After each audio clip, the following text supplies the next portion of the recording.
Houthi लड़ाके लगातार Saudi अरब को निशाना बना रहे हैं और पूरे रेड सी पर बहरे अहमर में लगातार काबिज हैं।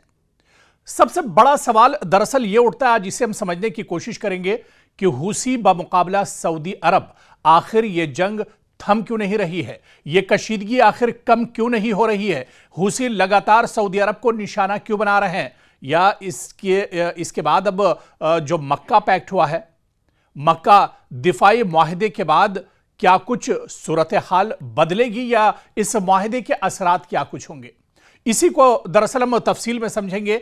एक तरफ सऊदी अरब है, मशरिक़ वुस्ता की बड़ी माशी और फौजी ताकत, और दूसरी तरफ यमन का हूसी ग्रुप जो बरसों से सऊदी अरब की ताकत को चैलेंज करता आया है। कभी मिसाइल सऊदी शहरों की तरफ दागे जाते हैं, कभी ड्रोन से तेल की तंसीबात को निशाना बनाया जाता है, और कभी यमन की सरजमीन पर जवाबी हमले होते हैं। और अब जब खित्ते में पहले ही ईरान, अमेरिका, इजराइल और खलीजी ममालिक के दरमियान कशीदगी इंतहाई हसास मरहले में है, हूसियों और सऊदी अरब के दरमियान महाज दोबारा गर्म होता दिखाई दे रहा है। तो सवाल यह है कि आखिर सऊदी अरब और हूसियों के दरमियान असल तनाजा क्या है, असल लड़ाई ये क्यों है, ये कशीदगी क्यों बरकरार है, और सबसे अहम सवाल यह कि मक्का मुकर्रमा में सऊदी अरब, पाकिस्तान और तुर्किया के नए मुश्तरका दिफाई मुआहदे के बाद क्या हूसियों के लिए हालात मजीद मुश्किल होने वाले हैं। दरअसल इसी को तफसील में समझना होगा। और हूसी दरअसल यमन का एक मुसल्लह और सियासी ग्रुप है जिसने गुज़िश्ता बरसों में यमन के बड़े हिस्से, खासतौर पर दारुल हुकूमत सना और शुमाली इलाकों पर अपना कंट्रोल कायम किया है। यमन का तनाज़ा सिर्फ एक दाखिली जंग नहीं रहा, बल्कि इसमें इलाकाई ताकतें भी शामिल हो गई हैं। साल 2014 में हूसियों ने सना पर कब्जा किया, जिसके बाद यमन की बैनुल अक़वामी तौर पर तस्लीम शुदा हुकूमत के खिलाफ जंग तेज हुई। साल 2015 में सऊदी अरब ने इत्तिहादी ममालिक के साथ मिलकर यमन में फौजी मुदाखलत शुरू की ताकि हूसियों को पीछे धकेला जा सके और बैनुल अक़वामी तौर पर तस्लीम शुदा हुकूमत को सहारा दिया जा सके। यही वो लम्हा था जब सऊदी अरब और हूसियों का तनाज़ा बराह रास्त जंग में तब्दील हो गया। फिर उसके बाद आप देखिए कि असल मसला सिर्फ यमन की सियासत नहीं है, बल्कि सऊदी अरब और यमन की सरहद तवील है और हूसी जंगजू सऊदी सरजमीन को मिसाइल और ड्रोन हमलों से निशाना बनाने की सलाहियत रखते हैं। गुज़िश्ता बरसों में सऊदी शहरों, हवाई अड्डों, फौजी तंसीबात और तवानाई के बुनियादी ढांचे को निशाना बनाने वाले मुताद्दिद हमले हूसियों की तरफ से किए गए हैं। साल 2019 में सऊदी अरब की अबीक और खरीस तेल तंसीबात पर ड्रोन हमलों ने पूरी दुनिया को हिला दिया था। हूसियों ने हमले की जिम्मेदारी कबूल की थी, अगरचे सऊदी अरब और अमेरिका ने हमले के माखज और ईरान के किरदार पर मुख्तलिफ दावे भी उस वक्त किए थे। लेकिन यहां से सऊदी अरब के लिए एक बुनियादी खतरा सामने आया था और उसका नाम था हूसी ग्रुप, यानी हूसी मुजाहिदीन या लड़ाके। अब आप देखिए कि अगर यमन में हूसी ताकतवर रहते हैं तो सऊदी अरब की जुनूबी सरहद हमेशा दबाव में रह सकती है। लेकिन हूसियों का सऊदी अरब से असल मुतालबा दरअसल क्या है, क्योंकि हूसियों का मौकफ है कि सऊदी अरब और उसके इत्तिहादियों ने यमन में फौजी मुदाखलत करके उनके खिलाफ जंग की है, लिहाजा वो सऊदी फौजी कार्रवाइयों के खात्मे, यमन से बैरूनी फौजी दबाव कम करने और अपने सियासी इलाकाई मफादात के तहफ़्फ़ुज़ का मुतालबा करते रहे। दूसरी तरफ सऊदी अरब का कहना है कि यमन को ऐसा प्लेटफॉर्म नहीं बनने दिया जा सकता जहां से सऊदी सलामती को मुस्तकिल खतरा हो, यानी दोनों तरफ बुनियादी मसला एक दूसरे पर एतमाद का फुकदान है, एतमाद की कमी है। यहां एक अहम पॉइंट या एक अहम नुक्ता समझना जरूरी है कि साल 2022 में जंग की बड़ी फ्रंट लाइंस बड़ी हद तक मुंजमद हो गई और सऊदी अरब और हूसियों के दरमियान मुज़ाकरात की उम्मीद पैदा हुई, लेकिन अमन मुकम्मल तौर पर कायम नहीं हो सका। हूसी अब भी यमन के बड़े हिस्से पर काबिज हैं और दूसरी जानिब यमन की बैनुल अक़वामी तौर पर तस्लीम शुदा हुकूमत और इसके इत्तिहादी भी मौजूद हैं। यानी जंग का बड़ा महाज खामोश जरूर हुआ, लेकिन तनाज़ा खत्म नहीं हुआ। और अब साल 2026 में हालात दोबारा खराब होते दिखाई दे रहे हैं, या यह कहा जाए कि हालात एक तरह से कशीदा बने हुए हैं। और फिर आप देखिए कि हालिया दिनों में हूसियों और सऊदी अरब के दरमियान कशीदगी दोबारा एक तरह से बढ़ रही है। सऊदी अरब ने जीजान में एक आरामको तंसीब पर हमले की इत्तला दी और कहा कि आग पर काबू पा लिया गया है। दूसरी तरफ यमन के अल-मखा बंदरगाह पर हूसियों के मिसाइल और ड्रोन हमलों में कम से कम 7 अफराद हलाक हुए, जिनमें शहरी भी शामिल थे। हूसियों ने हमले की जिम्मेदारी कबूल करते हुए कहा कि उनका हदफ सऊदी फौजी एहलकार और हथियारों के जखीरे थे और इसके बाद मजीद मिसाइल हमलों की इत्तलात भी सामने आई। यानी जो तनाजा कुछ अरसे से निस्बतन कम शिद्दत का दिखाई दे रहा था, इसमें दोबारा फौजी सरगर्मी एक तरह से बढ़ रही है। और अब आप देखिए कि हूसी सऊदी तनाजे को ईरान के बगैर समझना मुश्किल है, क्योंकि हूसियों को ईरान के करीब समझा जाता है और ईरान पर हूसियों को हथियार, टेक्नोलॉजी और दीगर मुआवनत फराहम करने के इल्जाम आयद होते रहे। लेकिन यह कहना भी दुरुस्त नहीं होगा कि हूसी सिर्फ ईरान के हुक्म पर चलने वाली फोर्स है।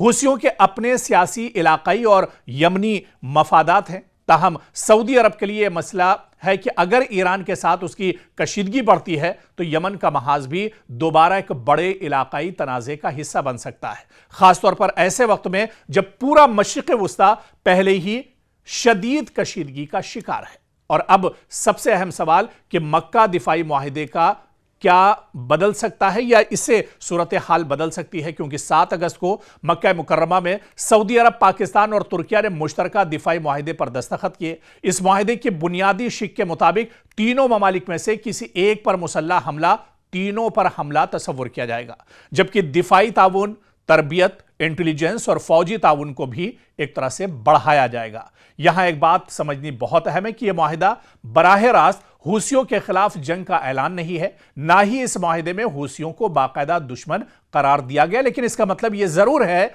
कि सऊदी अरब पर किसी बड़े मुसल्लह हमले की सूरत में रियाज अब सिर्फ अपनी फौजी ताकत या रिवायती इत्तेहादियों पर इन्हिसार नहीं करेगा। इसके बाद पाकिस्तान और तुर्किया के साथ दिफाई ताउन का एक नया फ्रेमवर्क भी मौजूद होगा, जिससे कहीं ना कहीं अब हूसियों पर इसका असर जरूर पड़ेगा, या जो ममालिक सऊदी अरब पर या दूसरे ममालिक पाकिस्तान और तुर्किया पर हमला करना चाहते हैं, वह हमला करने से पहले एक बार जरूर अपना कदम उठाने से पहले सोचेंगे।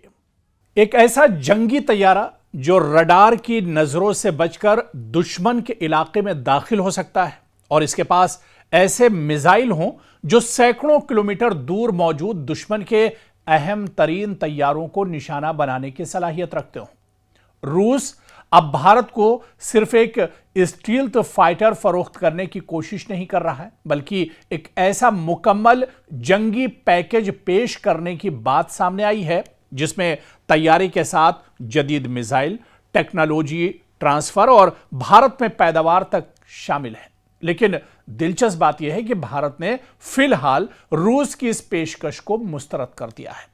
आखिर रूस Su-57 के लिए इतना बड़ा पैकेज भारत को क्यों देना चाहता है, और अगर यह तैयारा भारत को मिल जाए तो चीन और पाकिस्तान के खिलाफ इसकी फजाई ताकत पर क्या असर पड़ सकता है? दरअसल इसे तफसील से समझना होगा, क्योंकि सबसे पहले हमें यह समझना होगा कि Su-57 तैयारे की खासियत क्या है, क्योंकि रूस का Su-57 5वीं नस्ल का स्टील्थ मल्टी रोल फाइटर है और इसका बुनियादी मकसद सिर्फ फजाई लड़ाई नहीं, बल्कि दुश्मन के अहम टारगेट के खिलाफ तवील डिस्टेंस की कार्रवाई, फजाई बरतरी और जदीद सेंसर्स और हथियारों के जरिए जंगी मैदान में बरतरी हासिल करना है।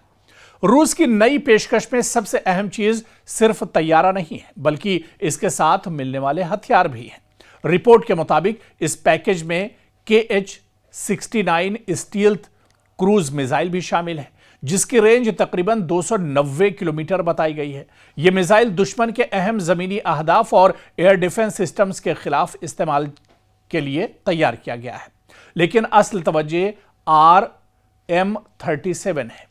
एक R-37M यानी long range air to air missile, इसे दुश्मन के जंगी तैयारों के साथ साथ ऐसे बड़े और कीमती फजाई प्लेटफॉर्म्स के खिलाफ इस्तेमाल किया जा सकता है जो फ्रंट लाइन से काफी पीछे रहकर ऑपरेशन करते हैं। तो ये जो डील है, दरअसल WACS आसमान में उड़ने वाला एक तरह का रडार स्टेशन होता है और यह दुश्मन के जंगी तैयारों के नक्ल हरकत देखता, मालूम करता है और उनकी जो मालूमात होती है उन्हें जमा करता है और अपने फाइटर जेट्स को हदफ तक पहुंचाने में मदद देता है। इसलिए अगर किसी मुल्क की जंगी हिकमत अमली में AWACS को निशाना बनाया जाए तो पूरे फजाई ऑपरेशन पर असर पड़ सकता है। और रूस दरअसल यह डील भारत से करना चाह रहा है, लेकिन अभी तक भारत ने इस डील में दिलचस्पी नहीं दिखाई है।